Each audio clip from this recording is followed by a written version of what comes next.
दिल के वकील उनको से बेल दो कह रहे थे कि माँ बाप को भी सब कुछ पता है और अभी वो उनके माँ बाप भी बहुत गलत स्टेटमेंट दे रहे मेरे खिलाफ। कहाँ से 1 करोड़ लाया था एविडेंस के साथ, तो मुझसे 1.5 करोड़ क्यों लिया? मेरे पास तो बैंक का स्टेटमेंट है। देखिए मैं शादीशुदा आज भी हूँ और मेरे दिल में प्यार भी है, लेकिन जो क्रूरता और जो उन्होंने मुझे सताया है वो मैं भूल नहीं सकती हूँ। तो मैंने पूछा हाउ इज या लॉ मैं जानती नहीं हूँ, कोर्ट कचहरी में जानती नहीं हूँ। जिस दिन वो मेरे घर में अरेस्ट हुए तो आदिल ने खुद चाहा था कि मुझे मिलना है यार आ ना इस तरफ आया छाव में थोड़ा राखी जी कोर्ट के इधर साइड में ही हाँ आप ही अरे गिर गया चश्मा थोड़ा इधर आ जाओ कोर्ट के बाहर आ जाओ यार छाव में आ जाओ चलो छाव में आ जाओ चलो चलो अरे तो पीछे हो ना तू मैडम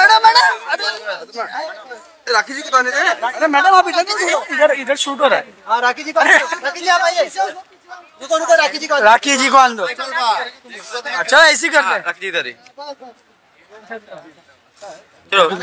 आज आदिल के वकील ने बेल एप्लीकेशन की थी, उसकी सुनवाई थी और सरकार की तरफ से, सरकारी वकील की तरफ से फ्रेश रिमांड की मांग की गई है, एप्लीकेशन की गई है कि पुलिस वालों को पुलिस कस्टडी मिली नहीं थी, इसके लिए उन्होंने दोबारा एप्लीकेशन किया है ताकि इन्वेस्टिगेशन, अभी कुछ हुआ नहीं है, इन्वेस्टिगेशन के लिए उन्होंने वापस से पुलिस कस्टडी मिलनी चाहिए उसकी एप्लीकेशन की है, जिसका फैसला अभी थोड़ी देर में होगा।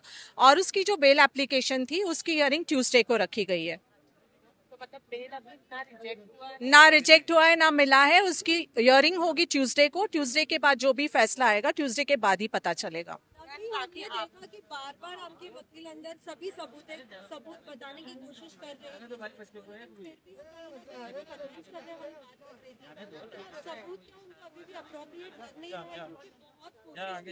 कोर्ट के सामने सबूत रखे ही नहीं गए हैं। पुलिस स्टेशन में अभी सबूत, हम ये कह रहे हैं कि हमारे पास सबूत है, पर वो सबूत अभी पुलिस स्टेशन में दिए गए हैं कुछ, और बहुत सारे देने बाकी है।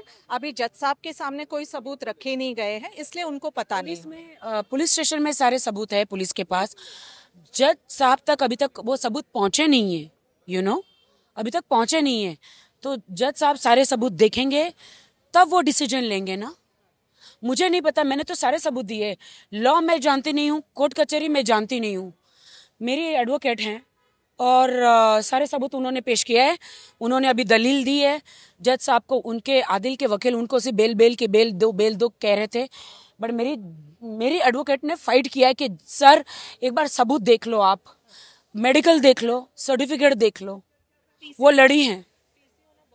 ज्यादा जरूरी था, बहुत जरूरी था। इन्वेस्टिगेशन नहीं हुई है, पीसी नहीं हुई है, तो मैं लॉ नहीं जानती हूँ। मिल जाएगा। और देखिए ये लॉ है, लॉ प्रोसीजर्स है, प्रोसीडिंग्स है। अब पुलिस ने अपना काम कर दिया है, एप्लीकेशन कर दी है, वापस से रिमांड मांगी है। अब वो जज साहब पे डिपेंड करता है वो क्या फैसला करते हैं, और उसके बाद फिर पुलिस डिसाइड करेगी अगर उनको पीसी नहीं मिलती है तो आगे वो क्या कार्रवाई करेंगे, वो पुलिस के हाथों में। हम हमारी तरफ से सारी चीजें रख रहे हैं कोर्ट में भी और पुलिस स्टेशन। आदिल खुद चाह रहे थे कि जिस दिन वो मेरे घर में अरेस्ट हुए तो आदिल ने खुद चाहा था कि मुझे मिलना है। तो मैंने रात को ही पूछा क्यों मिलना है, तो बोलता है कि मुझे सुबह आके मैं मिलूंगा। तो मैंने कहा ठीक है। तो वो आए घर पे और जो कुछ भी हुआ फिर पुलिस को पता है। और एक चीज आपने कही थी कि आदिल का फोन उनके पास ही था, आपका कहना ये था, क्या वाकई आदिल का फोन उनके पास ही था जब वो पुलिस? हम लोग को कहीं से जानकारी मिली थी कि वो कस्टडी में, पुलिस कस्टडी में जब था उसके पास फोन था। हाँ दोनों फोन, ये हमें दोनों फोन उसी के पास थे, क्योंकि वो दोनों आईफोन उसी के पास थे। अब वो पुलिस जो भी है इन्वेस्टिगेटिंग ऑफिसर, वो बताएंगे कोर्ट में फोन थे या नहीं थे। हमें जानकारी मिली थी कि वो फोन यूज करता था और उसको तनु को कॉल्स लगाता था, ये जानकारी है। हम इसको कंफर्म नहीं कह सकते, बट हमें ये इन्फॉर्मेशन मिली थी कि दोनों फोन उसके पास थे ड्यूरिंग कस्टडी। फिर वो जब आर्थर रोड गया तब उसके पास से फोन हटाए गए हैं। वकील को उनका पक्ष देने का मौका, क्योंकि मुझे रात तक तो खुद ही अपने मोबाइल से फोन कर रहे थे, मैं नहीं ले रही थी सेम डे पे। उस टाइम पे जब उनको हिरासत में लिया गया था, वो आपको बैक टू बैक कॉल कर रहे थे? बहुत ज्यादा, बहुत कोशिश कर रहे थे कि मुझे माफ कर दो, मैं तुम्हें कभी नहीं मारूंगा, मैं तुम्हारे पैसे भी लौटा दूंगा, मैं ये सब करूंगा, किसी औरत के साथ मैं कोई नाजायज संबंध नहीं रखूंगा। मैंने कहा मैं कैसे बिलीव करूं तुम, मैं आखिरी बार मैं अल्लाह की कसम खाता हूं। मैंने नहीं, अब अल्लाह की कसम मत खाओ तुम बहुत बार कुरान की कसम खा चुके हो और वादे तोड़ चुके हो, अब मत खाओ, अब मत खाओ। मैं नहीं बिलीव करती तुम पे, मैं तुम पे विश्वास नहीं करती। उनके माँ बाप को आना चाहिए, उनके माँ बाप को आना चाहिए। उनके माँ बाप ने भी उनको कितनी बार बोला है, हालांकि उनके माँ बाप को भी सब कुछ पता है, और अभी वो उनके माँ बाप भी बहुत गलत गलत स्टेटमेंट दे रहे मेरे खिलाफ, बहुत ज्यादा गलत स्टेटमेंट दे रहे हैं। उनकी माँ मेरे पास आया है कि मैंने 1 रुपया भी यहाँ पे लेकर आदिल नहीं आए थे, वो कह रही है वो 1 करोड़ रुपया लेकर आया था। कहाँ से 1 करोड़ लाया था? तो मुझसे 1.5 करोड़ क्यों लिया? मेरे पास तो बैंक का स्टेटमेंट है। जब उनके वकील को भी बोलने का मौका दिया गया कि उनके पास फोन था या नहीं, पुलिस को ही गलत ठहरा दिया। उन्होंने कहीं ना कहीं पुलिस को भी गलत ठहरा दिया। Silence please. कहना चाहोगे?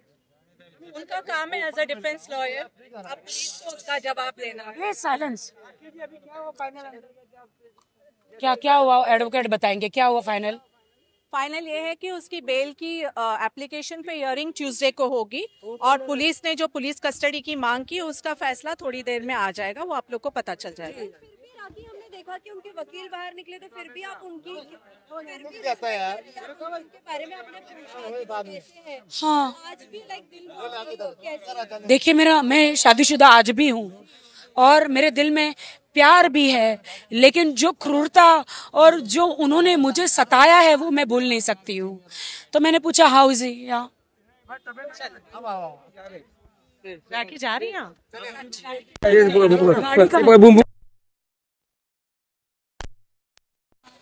गाड़ी आ रही है, गाड़ी आ रही है, गाड़ी आ रही है।